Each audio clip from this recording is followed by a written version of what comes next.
In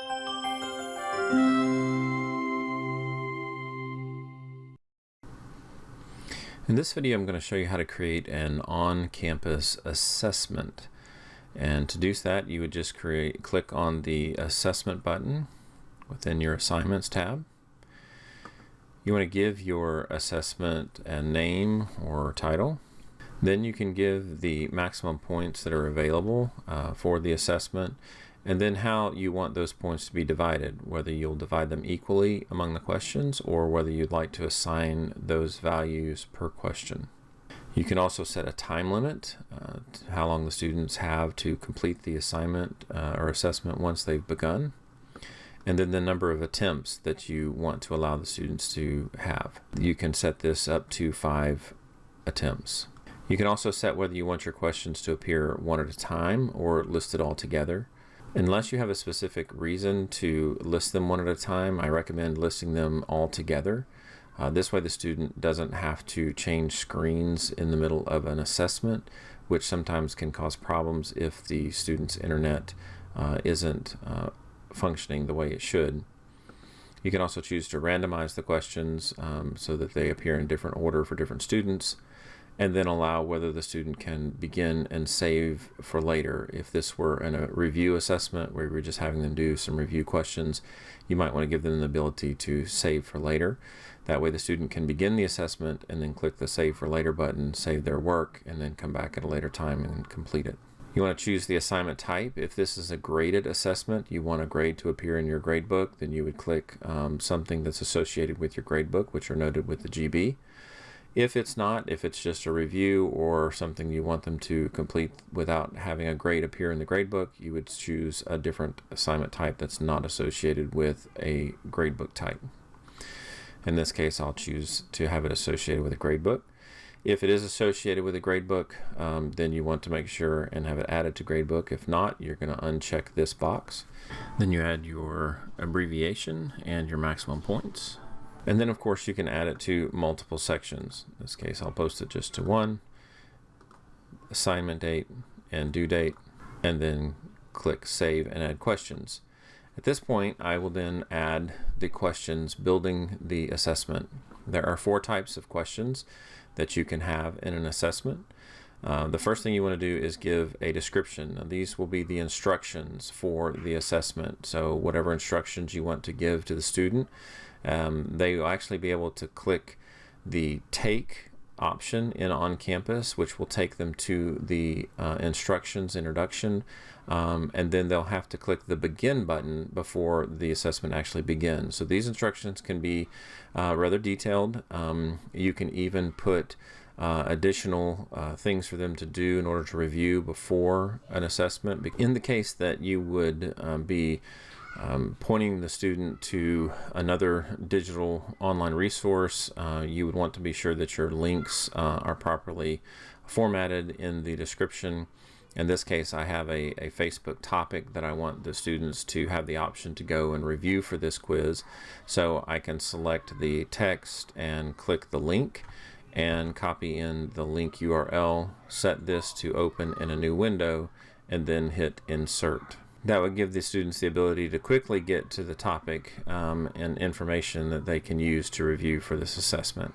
On the Questions tab is where I actually begin building my questions for the assessment.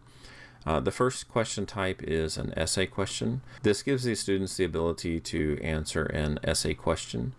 I can add media, including the ability to add an audio recording, or an embedded object or a photo that I would then ask the students to interact with and reply to. I can set a character limit for their response, and then in this box is where I would just type the essay question. I can also choose whether or not the answer the students submit is in plain text or whether I want to give them the ability to submit HTML. The second question that I can place into my assessment is a fill in the blank. And a fill in the blank is just that. So what I'm going to do is I'm going to type in the question first. Note that I left the blank in there just by using an underscore. And then I can come down here and I can input the correct answers. Now, if I want for the student to have the ability maybe to get this right, if maybe they didn't make his name uppercase, I could give them that option by simply adding a comma and then another possible answer. You can have as many possible answers in here as you need in order for this to auto grade correctly. The third type of question that I can have in my assessment is multiple choice. In this case, I start by asking the question and then I type in the answers. Once I have all of my answers, I can add an additional answer by clicking the Add Answer button. I need to be sure that I choose the correct answer for the question.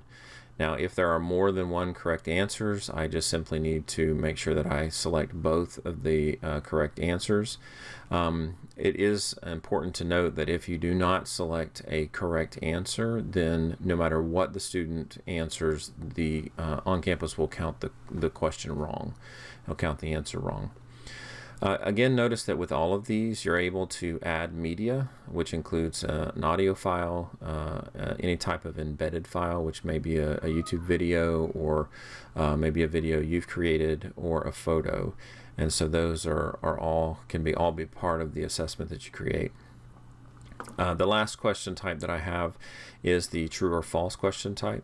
And in the true or false question type, again, all I do is type in the question and then simply choose whether the correct answer is true or false. I can use the preview assessment button to preview what my assessment's going to look like.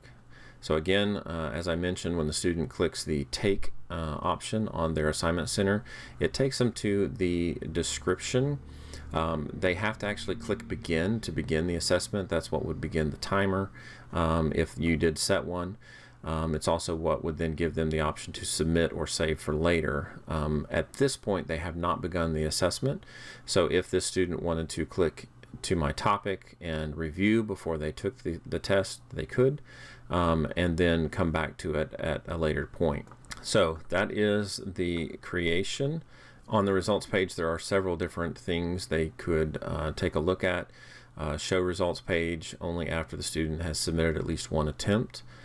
Show questions on the results page, the points that they earned for each question, and show the correct answer. So if this were a review and you were just wanting them to be able to know whether they got the answers right or wrong, you would want to click that yes. You would want to show the results on the results page and then maybe give them the ability to see the correct answer.